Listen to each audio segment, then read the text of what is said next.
Hi, third graders. We're going to talk today about adding dialogue in your personal narrative. And dialogue is just the words that somebody actually speaks. And I said to you at the very beginning when we started our personal narrative journey that good personal narratives or strong personal narratives have some dialogue.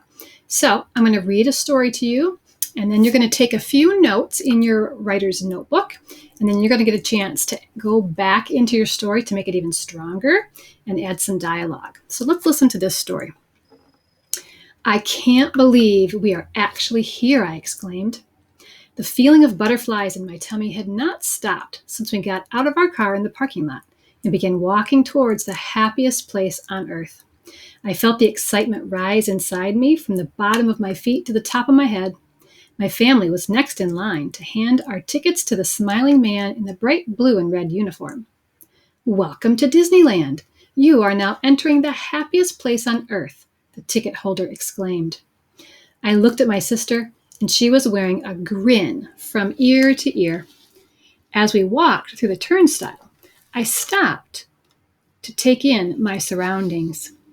There was beautiful flowers carefully planted throughout the entrance. My eyes got wide as I saw thousands of flowers working together to make a giant Mickey Mouse head. I observed as families upon families took their pictures in front of it. "Let's go, Bud," my dad called out to me as my family walked on in front of me. I hurried to catch up with my family. The giant green iron gates stood open, inviting us in. There were so many things to see. I watched as kids ran up to the little white and red carts that were selling colorful Mickey head-shaped balloons. Also, there was a little red and black trolley cart selling gigantic corn dogs. The aroma of buttery popcorn waved under my nose. Next, I saw Goofy and Pluto waving to us as I slowly walked, taking it all in. There were rows of shops that lined the streets, selling toys, candy apples, and stuffed animals from every Disney movie. Suddenly, my eyes saw the most enormous blue, white, and gold castle. It was the castle of Sleeping Beauty.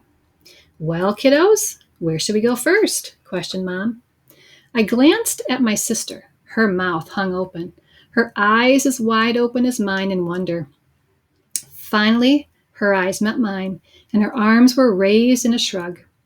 I closed my eyes and pointed blindly to a spot on the map in her hands. I opened that to see where my finger landed. We all exchanged looks and nodded in agreement, with big smiles all around. "Lead the way, kiddos," Dad hollered. My sister and I were off before he finished his sentence. We had never been so excited to explore such an incredible place. So you'll notice there are quite a few spots in this personal narrative of someone talking, right? Having conversation, right? "Let's go, Bud," my dad called out. "Well, kiddos, where should we go first?" Lots of places in here where they've added conversation. You'll notice that there are quotation marks or talking marks around what the person said. So now I want you to get your writer's notebook. You're going to take a few notes, and then there are a couple of fun videos for you to watch that will kind of help you remember how to add punctuation to your dialogue. Okay, so you're going to want to grab your notebook and remember, we're talking about adding dialogue to our story. And so what is dialogue? Well, it's just the exact words a character says, right? That is called dialogue. Strong personal narratives always have some dialogue. And if you remember, mine had a quote from my friend Rhonda, who was telling me, right, that I could do it. She was cheering me on. There are two ways to punctuate your dialogue. Okay, one way is to put the tag at the end. And you might be wondering, well, what's a tag? Well, let me show you.